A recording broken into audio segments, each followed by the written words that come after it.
నిరుద్యోగ ఉద్యోగ మిత్రులందరికీ నా ప్రత్యేక నమస్కారం. ఇది నా మేనిఫెస్టో. టోటల్గా నిరుద్యోగులకు సంబంధించిన మేనిఫెస్టో, ఉద్యోగులకు సంబంధించిన మేనిఫెస్టో. ఎందుకంటే ఇది పట్టభద్రుల యొక్క నియోజకవర్గం. జనరల్గా పార్టీల యొక్క మేనిఫెస్టోలు వేరు, ఇక్కడ నిరుద్యోగుల ఉద్యోగుల మేనిఫెస్టో వేరు. ఎందుకంటే ఇవాళ ఒక్కొక్క ఉద్యోగానికి ఒక సమస్య ఉంది, ఒక్కొక్క నిరుద్యోగులకు సంబంధించిన ఒక్కొక్క నోటిఫికేషన్కి ఒక సమస్య ఉంది. ప్రభుత్వాలు మారుతున్నాయి కానీ నిరుద్యోగుల సమస్యలు తీరడం లేదు. ఉద్యోగుల సమస్యలు అలాగే పెండింగ్లో కొనసాగుతూ ఉన్నాయి. ఉద్యోగులు నిరుద్యోగులు మొట్టమొదటిసారిగా ప్రభుత్వాలను చేంజ్ చేయడంలో, ఒక ప్రెషర్ గ్రూపులుగా పనిచేయడంలో, వ్యవస్థను ప్రభావితం చేయడంలో అత్యంత ముందుగా ఉంటున్నారు. కానీ వాళ్ళని ఉపయోగించుకొని అధికారంలోకి వస్తున్న ఈ యొక్క పార్టీలు తప్ప వాళ్ళకి నిజమైన సౌకర్యాలు అందుతున్నాయంటే అందడం లేదు. ఇక్కడ దానిపైన సమగ్రంగా తయారు చేసినటువంటి ఎజెండా, ఇంకేమన్నా సలహాలు సూచనలు ఉంటే కూడా నా ఎజెండాలో చేర్చుకుంటాను. దాన్ని ఈ యొక్క ప్రజల్లోకి తీసుకుపోయే ప్రయత్నం చేస్తాను. ప్రభుత్వం పైన ఒత్తిడి తెస్తాను. ఎందుకంటే అశోక్ సార్ అంటే ఉద్యమం, పోరాటం. ఎమ్మెల్సీ అంటేనే ఒక పోరాటం. ఇది ప్రభుత్వాలలో ఉండి సంతకాలు పెట్టేది కాదు. ప్రభుత్వం పైన ఒత్తిడి పెంచేటటువంటి ఒక పదవి ఎమ్మెల్సీ పదవి. ఆ పదవి కోసం నేను పోటీ చేస్తున్నాను విద్యార్థుల యొక్క, నిరుద్యోగుల యొక్క, ఉద్యోగుల యొక్క డిమాండ్ల మేరకు. దాన్ని తయారు చేశాను. దీంట్లో ఒకటి రెండు ఏమన్నా పాయింట్స్ మిస్ అయితే నాకు సలహాలు సూచనలు ఇస్తే కంపల్సరీ అవన్నీ కూడా చేర్చుకుంటాను. ముఖ్యంగా అవుట్సోర్సింగ్ ఉద్యోగులు అనేవాళ్ళు 2.5 లక్షల మంది ఉన్నారు. ఆ పాయింట్ ఇక్కడ మిస్ అయింది, దాన్ని మళ్ళీ అది కూడా చేర్చాము. అవుట్సోర్సింగ్ ఉద్యోగులకు అండగా నిలబడతాను చేర్చాము. దాని సంబంధించి కంప్లీట్గా ప్రతి అంశం మీద కూడా మనకు అవగాహన ఉంది కాబట్టి అన్నిటి కూడా చూసి ఒక ప్రయత్నం చేద్దాం. ఇక్కడ చూడండి, ఇక్కడ అశోక్ సార్ మేనిఫెస్టో. వరంగల్, నల్గొండ, ఖమ్మం పట్టభద్రుల ఎన్నికలు. నిరుద్యోగుల ఎజెండా అశోక్ సార్ యొక్క జెండా. నిరుద్యోగుల ఎజెండానే అశోక్ సార్ యొక్క ఎజెండా. నిరుద్యోగుల హక్కులే నా ఊపిరి, వారి రక్షణే నా బాధ్యత అని మీకు ఘంటాపదంగా చెప్తున్నా. గత 10 సంవత్సరాలుగా కొట్లాడినా, ముందు కూడా కొట్లాడుతా. పదవితో సంబంధం లేకుండా కంపల్సరీ కొట్లాడుతా. అశోక్ సార్ని గెలిపిద్దాం, నిరుద్యోగుల హక్కులను సాధించుకుందాం. ఎందుకంటే ఈ అంశాలపైన సంపూర్ణమైన నాకు అవగాహన ఉంది. ఇక్కడ మీకు పోటీ చేసే రాజకీయ నాయకులు అవతారంలో వస్తున్నారు కానీ పట్టభద్రుల ఎమ్మెల్సీ కోసం వాళ్ళు రావడం లేదు, రాజకీయ నాయకులుగా మారడం కోసం. దీన్ని ఒక చట్టసభల్లో కేవలం పదవికాంక్షతో వస్తున్నారు తప్ప ఎన్ని అంశాలపైన వాళ్ళకి అవగాహన ఉందంటే అవగాహన లేదు. అవగాహన చేసుకునే ఓపిక లేదు, వాళ్ళని చర్చించే అవకాశం కూడా లేదన్న అంశాన్ని అర్థం చేసుకోవచ్చు. ముఖ్యంగా హైదరాబాదు, తెలంగాణలో ఉన్న అన్ని జిల్లాల వారిది. ఎందుకంటే వాళ్ళు హైదరాబాదులో తెలంగాణ వాడు నాన్ లోకల్స్ అంత హైదరాబాదులో లోకల్ అయ్యారు. మనం గతంలో ఫ్రీ జోన్ 14F కోసం 14Fని తొలగించాలని, హైదరాబాద్ని ఫ్రీ జోన్ తొలగించాలని కొట్లాడినాం. ఇవాళ అదే తెలంగాణ బిడ్డలు హైదరాబాదులో మా వాటా ఏదని కొట్లాడాల్సిన అవసరం ఉంది. ఇది ప్రధానమైన అంశం. కేసీఆర్ చేసినటువంటి ఒక జోనల్ సిస్టమ్, దుర్మార్గమైన జోనల్ సిస్టమ్. ఇవాళ వరంగల్ వాళ్ళు, నల్గొండ వాళ్ళు, ఖమ్మం వాళ్ళు, మహబూబ్ నగర్ వాళ్ళు టోటల్గా హైదరాబాదులో నాన్ లోకల్గా మారుతున్నారు. హైదరాబాదులో మన వాటా లేదు. 95% ఒక రెడ్ సిగ్నల్ గీసి తెలంగాణ వాడికి హైదరాబాదులో స్థానం లేకుండా చేశాడు కేసీఆర్. కాబట్టి మనకు హైదరాబాదులో ఫ్రీ జోన్ అని కాదు కానీ 40% ఉద్యోగాలు, హైదరాబాదులో 40% ఉద్యోగాలు అన్ని జిల్లాల వాళ్ళకి అవకాశం ఉండాలా. ఎందుకంటే ఇది రాష్ట్ర రాజధాని. మన తెలంగాణ బిడ్డలకి హైదరాబాదులో స్థానం ఇవ్వకుండా ఆంధ్ర వాళ్ళు కబ్జా చేసినటువంటి ఆంధ్ర వాళ్ళు ఇక్కడ లోకల్గా మారుతున్నారు. 1 to 7th అనే దుర్మార్గమైన చర్య. 1 to 10th కంపల్సరీగా ఉండాలా. 1 to 7th వరకు దొంగ సర్టిఫికెట్లు పెట్టి ఇక్కడ చదివినట్టు పెట్టి ఉద్యోగాలు పొందుతున్నారు. మస్ట్గా 1 నుంచి 10వ తరగతి వరకు లోకల్ అనే ఒక పదాన్ని చేర్చాల్సిందే, 100% చేర్చాల్సిందే. జోనల్ సిస్టంలో మార్పులు రాకపోతే హైదరాబాదులో మనం కంప్లీట్గా నాన్ లోకల్గా మారుతామన్న అంశాన్ని ఇక్కడ మనం అర్థం చేసుకోవచ్చు. అలాగే ఇంటర్వ్యూలు అర్హత సాధించిన గురుకుల టీచర్లకు వెంటనే నియామక పత్రాలు ఇవ్వాలా. రేపు బళ్ళు తెరిచే వరకు వాళ్ళకు న్యాయం చేయకపోతే మళ్ళోసారైన ఆమరణ నిరాహార దీక్ష చేయడానికి సిద్ధంగా ఉన్నాం. ఇక అత్యంత ముఖ్యమైన అంశాలు ఏంటంటే ఈ యొక్క కేసీఆర్ గవర్నమెంట్ నిరుద్యోగులకు ఉద్యోగులకు చేసిన అన్యాయాలలో రెండు ప్రత్యేకమైన జీవోలు తీసుకొచ్చారు. ఒకటి విద్యార్థులకు సంబంధించి, నిరుద్యోగులకు సంబంధించి జీవో నెంబర్ 46, ఉద్యోగులకు సంబంధించి జీవో నెంబర్ 317. ఈ జీవో నెంబర్ 317 వల్ల కొత్తగా ఉద్యోగాలలో జాయిన్ అయిన వాళ్ళు తీవ్రమైన అన్యాయానికి గురవుతున్నారు. ఎక్కడో మారుమూల ప్రాంతాలకు వేస్తున్నారు. ఉదాహరణకు 317 జీవో కారణంగా ములుగు జిల్లాలో టోటల్గా కొత్త వాళ్ళు ములుగు జిల్లాలో ఉద్యోగం పొందితే ఇంకా 30 సంవత్సరాలైనా కూడా ములుగు జిల్లాలో కొత్త ఉద్యోగాలు పడతాయంటే పడవు. నారాయణపేటలో కొత్త ఉద్యోగాలు పడతాయంటే పడవు. వెనకబడిన ప్రాంతాలకి ఈ యొక్క సీనియర్లంతా ముందుకు వచ్చేసి జూనియర్లంతా వెనకపోయారు. వాళ్ళు రిటైర్మెంట్ అయ్యేసరికి 30 ఏళ్ళు పడుతుంది. ఆ 30 ఏళ్ళ దాకా ఉద్యోగాలు పడతాయంటే పడవు. కాబట్టి జీవో నెంబర్ 317, జీవో నెంబర్ 46 యొక్క తొలగింపు కోసం మొదటి ప్రాధాన్యతగా తీసుకొని రాష్ట్ర వ్యాప్తంగా ఉద్యమం నిర్మించైనా వాటి ఆల్రెడీ గవర్నమెంట్ కూడా కమిటీ వేసింది. మరి కమిటీ తూతూ మంత్రంగా వేసిందా, నిజంగా తొలగిస్తుందా చూసి వాళ్ళు కనుక ప్రభుత్వం కనుక దీనిపైన చర్యలు తీసుకోకపోతే 100% అశోక్ సార్ ముందు నిలబడతాడు.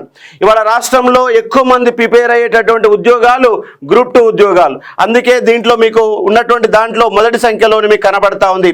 గ్రూప్ 2, 3 పోస్టుల సంఖ్యను పెంచాలా, 100% పెంచాల్సిందే. ఎందుకంటే మీకు తేదీలు ఇచ్చిన తెల్లారే నామన్న నిరాహార దీక్షలో పోస్టులు పెంచాలని ప్రధానంగా నేను డిమాండ్ చేశాను. కాబట్టి కంపల్సరిగా గ్రూప్ 2 పోస్టులు 2000కి, గ్రూప్ 3 పోస్టులు 3000కి, ఈ 2 ఉద్యోగాలు కలిపితే 5000 ఉద్యోగాలకు కంపల్సరీ పెంచాలా. ఎందుకంటే మీరు మళ్ళీ నోటిఫికేషన్ వేసుకుంటే 2016 నుంచి ఇవాళ 8-9 సంవత్సరాలు అవుతుంది గ్రూప్ 2 ఉద్యోగాలు పడక, గ్రూప్ 3 ఉద్యోగాలు పడక. 33 జిల్లాలు ఏర్పాటు చేసుకొని ఉద్యోగాల సంఖ్యలు పెరిగినాయంటే పెరగలేదు. జిల్లాలు కొత్తగా పెంచుకొని రియల్ ఎస్టేట్ వ్యాపారానికి కొత్త జిల్లాలు ఉపయోగించుకున్నారు తప్ప కొత్త జిల్లాల వల్ల నిరుద్యోగులకు కానీ ఉద్యోగాలకు కానీ తీవ్రమైన అన్యాయమే జరిగింది తప్ప న్యాయం జరిగిందంటే జరగలేదు. కంపల్సరీ ఉద్యోగాలు కంపల్సరీ పెట్టాల్సిందే. ఇక్కడ జీవో నెంబర్ 46 పైన నేను స్టాండ్ తీసుకుంటాను, 100% స్టాండ్ తీసుకుంటాను. దానిపైన మళ్ళీ మన పోరాటాన్ని మొదలు పెడతాం. ఎట్లా ఉద్యోగాలు ఇవ్వరో ఈ ప్రభుత్వాన్ని సంగతి తేల్చుకునే ఒక ప్రయత్నం చేద్దామని స్పష్టంగా చెప్తున్నా. జీవో నెంబర్ 46 బాధితులకు న్యాయం చేస్తూనే మిగిలినటువంటి బాధితులకు అందరికీ 2500 నుంచి 3000 మంది ఉద్యోగాలు ఉంటారు. వాళ్ళందరికీ న్యాయం చేయాల్సిందే.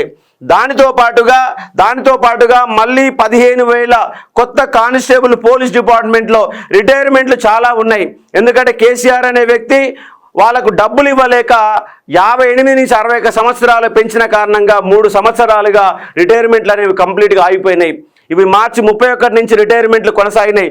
రాష్ట్ర వ్యాప్తంగా ఈ సంవత్సరంలో చాలా ఖాళీలు ఏర్పడతాయి. ఆ ఖాళీలు ఏర్పడిన దాని ప్రకారం మళ్ళీ 15000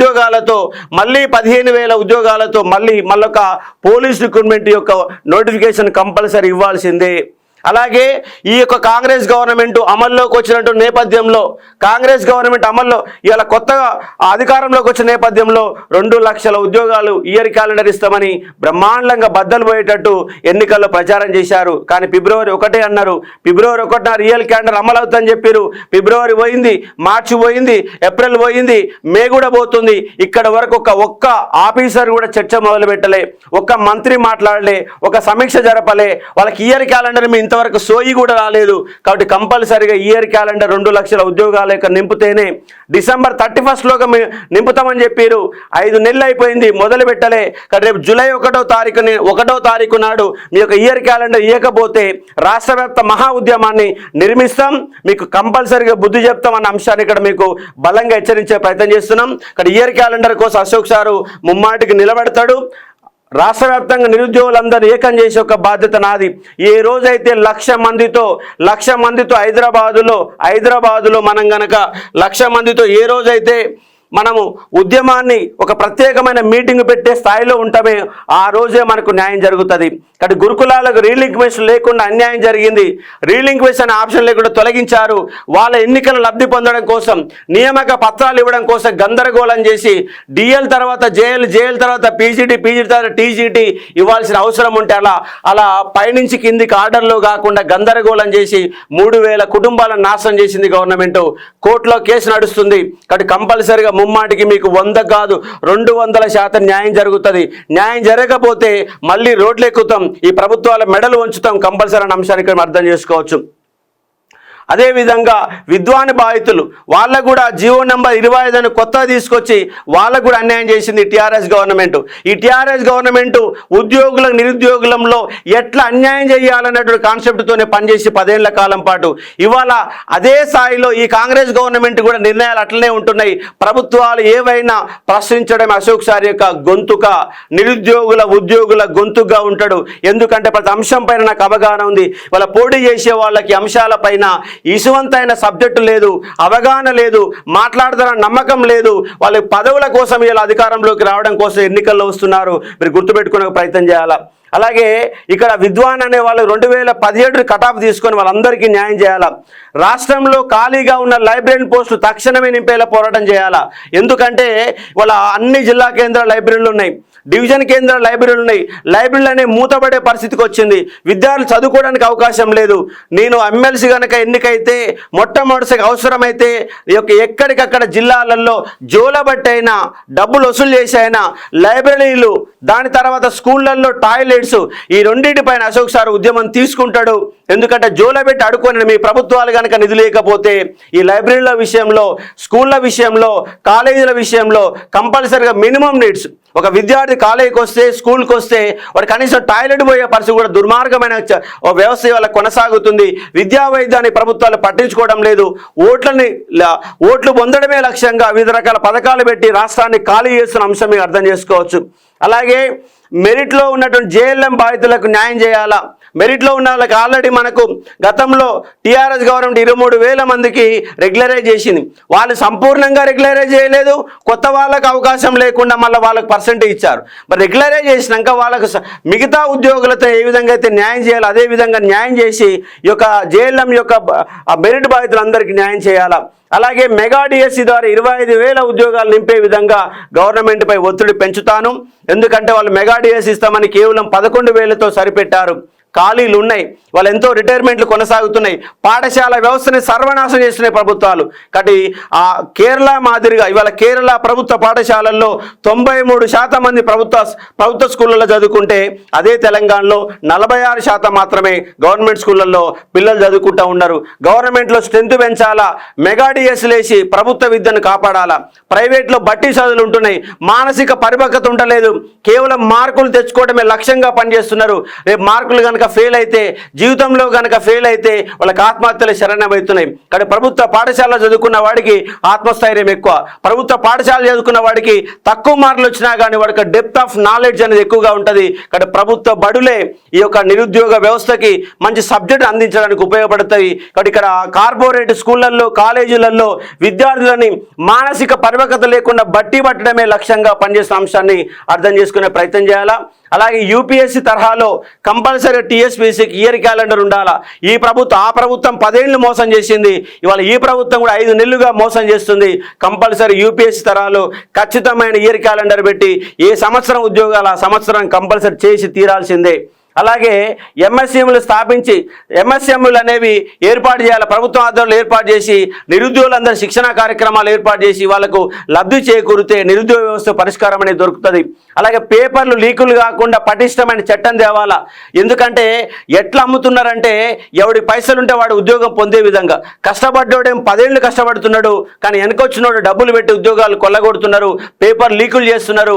రాష్ట్రంలో 14 పేపర్లు అమ్ముకొని టీఆర్ఎస్ గవర్నమెంట్ మోసం చేస్తే దానికి పరిష్కార మార్గం ఇప్పటివరకు సిట్టు దర్యాప్తు ఏమైందో తెలియదు, వాళ్ళు ఎటుపోయిరో తెలియదు, ఆ దొంగల్ని పట్టుకోలేదు, వాళ్ళ శిక్షణ పడలేదు, ఎమ్మడే చేస్తామని చెప్పారు. ఈ కాంగ్రెస్ ప్రభుత్వం కూడా దగా చేస్తుంది నిరుద్యోగులకు. కాబట్టి ఎవడైతే దొంగలు ఉన్నారో ఆ దొంగల కంపల్సరీ శిక్ష పడాలని చెప్తా ఉన్నాను.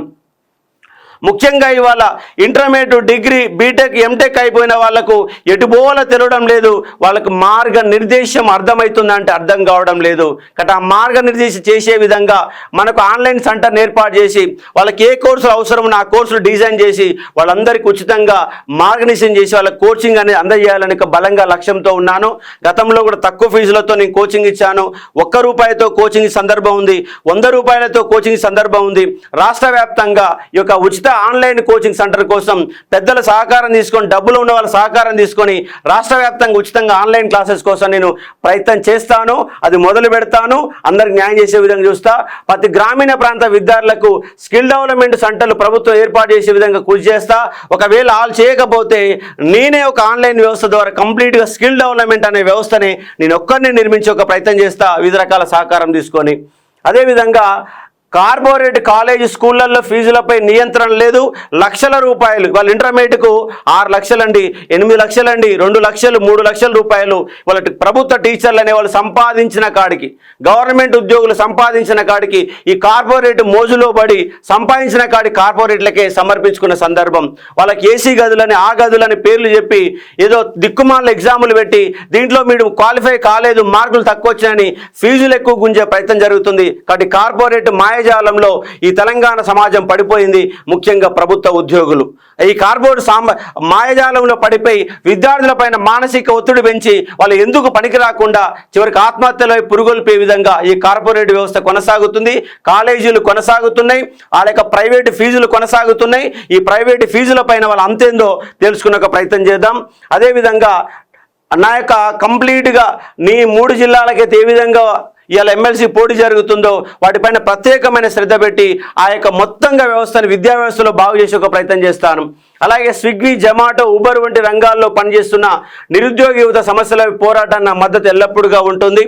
ఎందుకంటే బీటెక్ చేసిన వాళ్ళు, ఎంటెక్ చేసిన వాళ్ళు కనీసంగా చదివిన చదువుకు విలువ లేకుండా పొట్ట నింపుకోవడం కోసం, హైదరాబాద్లో బతకడం కోసం, కనీస ఖర్చుల కోసం స్విగ్గీ, జొమాటోలో పనిచేసే పరిస్థితికి ఈ ప్రభుత్వాలు మనం దిగజార్చినాయి. కానీ నిరుద్యోగుల ఎజెండా ఎంత బలంగా పనిచేయాలో అంత బలంగా పనిచేస్తామని చెప్పే ప్రయత్నం చేస్తున్నాం.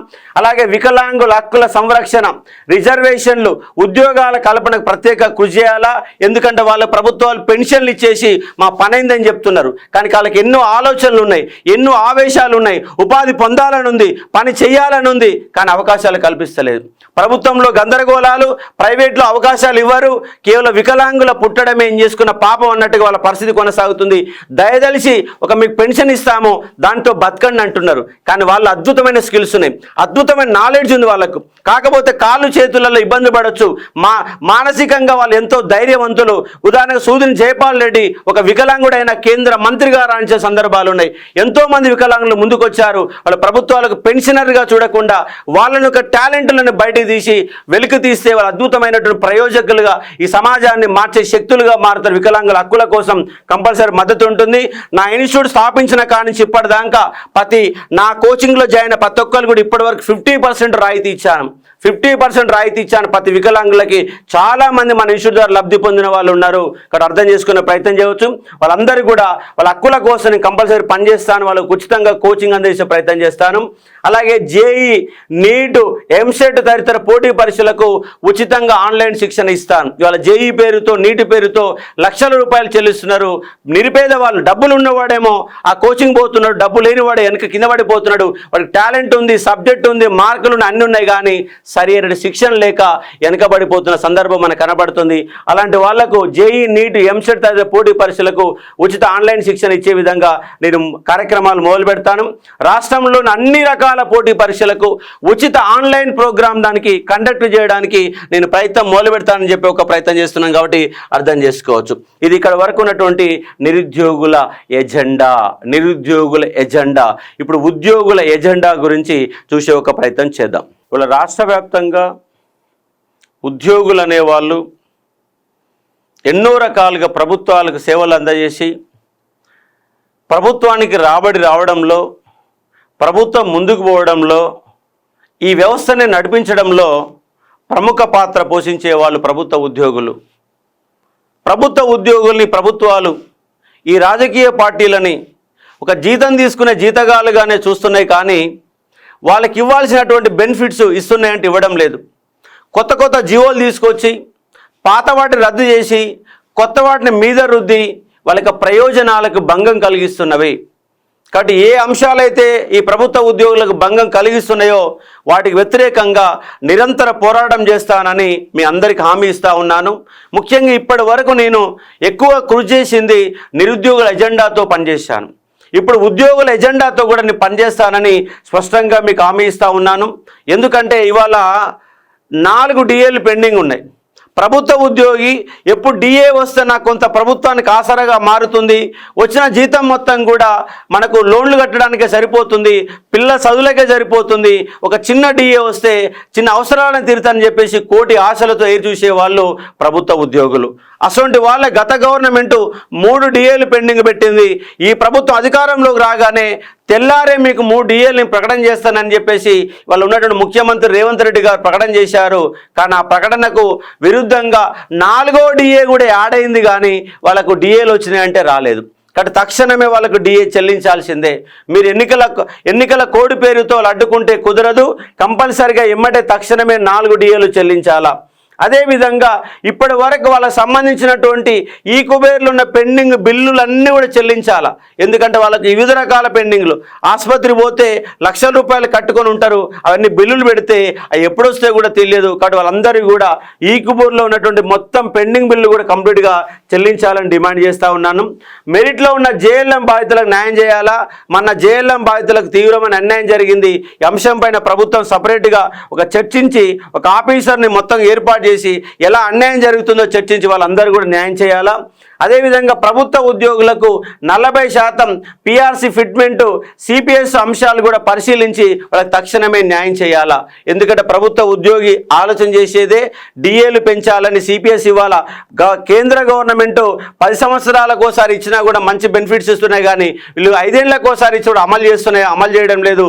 ఎన్నికల రణరంగంలో ఇక్కడ ఈ యొక్క పిఆర్సీ అనేది ప్రతి ఎన్నికలు వచ్చిన సార్ ఒక హామీగా మిగిలిపోతున్నాయి. ఖచ్చితంగా అమలు చేస్తున్నారా? టైంలో అమలు చేస్తున్నాడు, అమలు కావడం లేదు. ఒక 5 ఏళ్ళు 10 ఏళ్ళు వెనకకు పోతున్నాయి.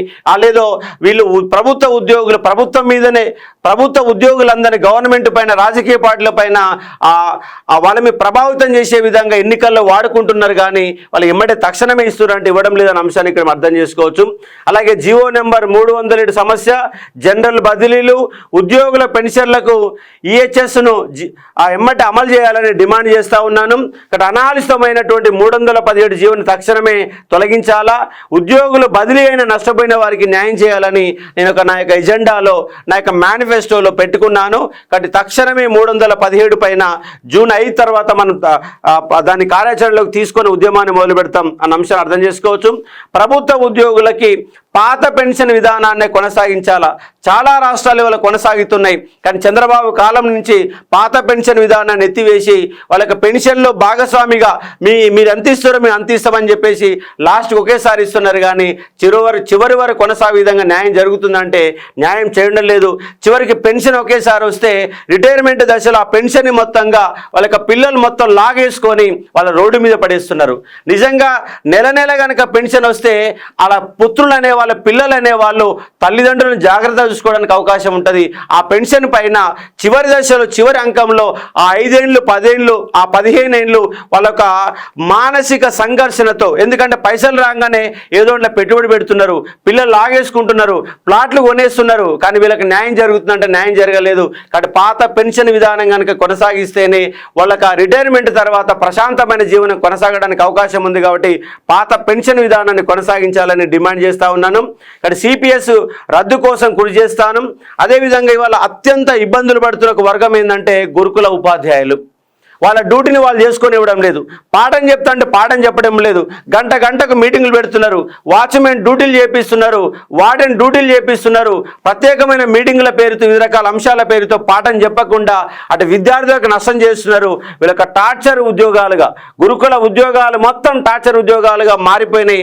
బోధనేతర పనులు చెప్పేసి అసలు బోధన జరగకుండా అడ్డుపడుతుంది ఎవరంటే ఈ యొక్క ప్రభుత్వమే అడ్డుపడుతుంది. కాబట్టి కంపల్సరీగా వాళ్ళ డ్యూటీలు, వాళ్ళ పాఠం మాత్రమే చెప్పే విధంగా 100% కృషి చేస్తాను.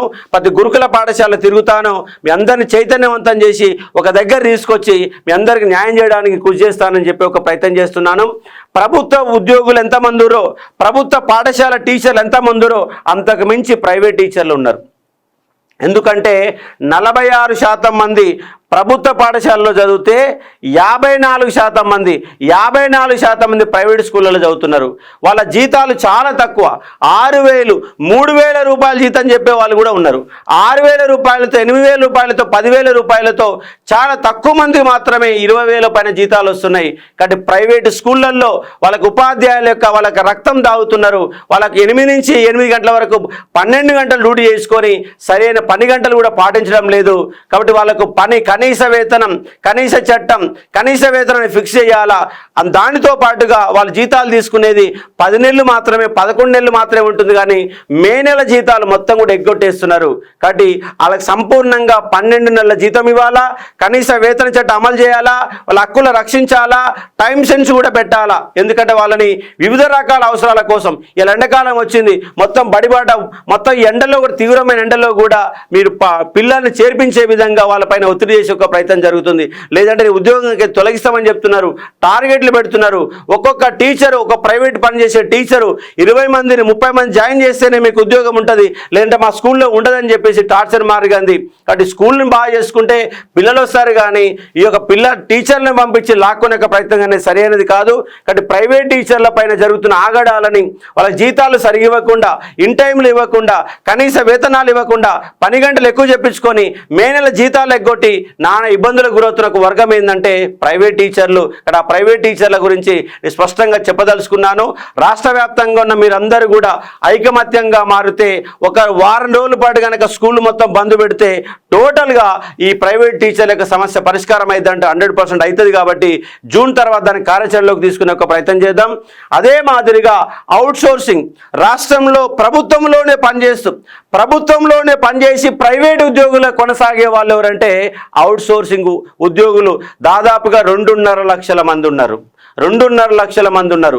ప్రభుత్వ ఉద్యోగులతో పాటు కంటే ఎక్కువ పనిచేసినా వాళ్ళకి చిన్న చూపు చూస్తున్నారు. వాళ్ళ సరైన వేతనాలు రావడం లేదు. బయట ఏజెన్సీల చేత జీతాలు ఇస్తున్నారు. వాళ్ళ కమిషన్ల కక్కుర్తిపడి వాళ్ళకి ఇచ్చే జీతాలు కూడా సరి ఇవ్వకుండా వాళ్ళని గెంటేసే ప్రయత్నం చేస్తున్నారు. ప్రతిసారి మారుస్తున్నారు. వాళ్ళ హక్కుల సంరక్షణ జరుగుతుందంటే జరగడం లేదు. ప్రైవేట్ టీచర్లు అయితే ఏ విధంగా ఇబ్బంది పడుతున్నారో అంతకు మంచి ఇబ్బంది పడే ఒక వర్గం ఏంటంటే అవుట్ సోర్సింగ్ ఉద్యోగులు. కాబట్టి వాళ్ళకి అండగా నిలబడి, వాళ్ళందరికీ ఆల్రెడీ యూనియన్స్ ఉన్నాయి, ఆ యూనియన్లు కనుక గట్టిగా ఒక్క 4 రోజుల పాటు కనుక సీరియస్గా ఎఫర్ట్ పెడితే కంపల్సరీ న్యాయం జరుగుతుంది. అటు అవుట్ సోర్సింగ్ ఉద్యోగుల పైన కూడా కంపల్సరీగా నిలబడతానికి ప్రయత్నం చెప్తున్నాను. గత గవర్నమెంట్ ఒక టార్చర్ బేరలుగా ఇబ్బంది పడి నిర్బంధంలోకి ఉద్యోగం వచ్చినా కూడా ఆత్మహత్యలు ఎవరికి జరిగినాయంటే పంచాయత్ సెక్రటరీలవి ఆత్మహత్యలు కొనసాగినాయి. కాబట్టి పంచాయత్ సెక్రటరీలు అనే వాళ్ళు రాష్ట్ర వ్యాప్తంగా ఎన్ని గ్రామాలు ఉన్నాయో అన్ని గ్రామాలకు పంచాయతీ కార్యాలయాలు ఉన్నారు. 12,000కు పైన రాష్ట్రంలో ఇవాళ పంచాయతీ కార్యాలయాలు పనిచేస్తున్నారు. వాళ్ళకి పైన నిర్బంధం కొనసాగుతున్నాయి, జీతాలు తక్కువ ఉన్నాయి. కాబట్టి వాళ్ళని 3 సంవత్సరాల పాటు రెగ్యులరైజ్ చేయకుండా కొత్త వాళ్ళు ఇబ్బంది పెట్టి ఆత్మ బలిదానాలు చేపించింది గత గవర్నమెంట్. కాబట్టి వాళ్ళపైన ఈ గవర్నమెంట్ సరైన విధంగా చూసి వాళ్ళకి న్యాయం చేయాలని డిమాండ్ చేస్తూ ఉన్నాను.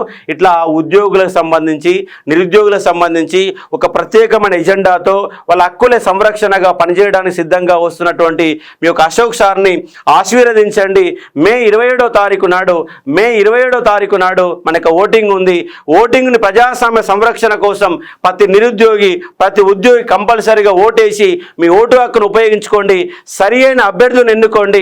మొదటి ప్రాధాన్యత ఓటు మాత్రం అశోక్ సార్కి ఒక ఓటు మొదటి ప్రాధాన్యతను ఓటేసి గెలిపిస్తే మీకు అండగా ఉంటాడు. ఎక్కడ పిలిచినా యాడ పిలిచినా ఒక ఫోన్ కాల్ చేస్తే మీ ఉద్యమంలో మమేకమవుతాడు. మీ కష్టాలు కన్నీళ్లు పంచుకోవడానికి, సబ్జెక్టు అర్థం చేసుకోవడానికి నాకు అవగాహన ఉన్నది. కాబట్టి వాళ్ళ కృషి కోసం పనిచేస్తానని స్పష్టంగా చెప్తా ఉన్నాను. మరొక చిన్న విషయం ఏంటంటే రేపు 8వ తారీఖు బుధవారం 10 గంటల నుంచి ఎన్జీ కాలేజీ నుంచి నా యొక్క నామినేషన్ ర్యాలీ కొనసాగుతుంది. ఆ ర్యాలీకి వచ్చి నన్ను ఆశీర్వదిస్తారని చెప్పేసి ప్రత్యేకంగా కోరుకుంటున్నాను. ఇది అశోక్ సార్ యొక్క ఎజెండా మొత్తంగా ఉద్యోగుల ఎజెండా లక్ష్యంగా మనం పనిచేయబోతా ఉన్నాం. ఉన్నాం కాబట్టి సబ్జెక్ట్ ఉన్నోళ్ళని, అవగాహన ఉన్నోళ్ళని, న్యాయం చేసే వాళ్ళని ఎన్నుకుంటారని భావిస్తూ ఉన్నాను. ఈ యొక్క ఎజెండాని మీరు పరిశీలించండి. మీ సమస్యలన్నీ కూడా దీంట్లో చేర్చాను. బై మిస్టేక్లు ఎవరైనా సమస్యలు చేర్చకపోతే నాకు కామెంట్ రూపంలో కనుక మీకు పెడితే కంపల్సరీ న్యాయం చేయడానికి నేను ప్రయత్నం చేస్తానని స్పష్టం చేస్తూ ఉన్నాను. Thank you.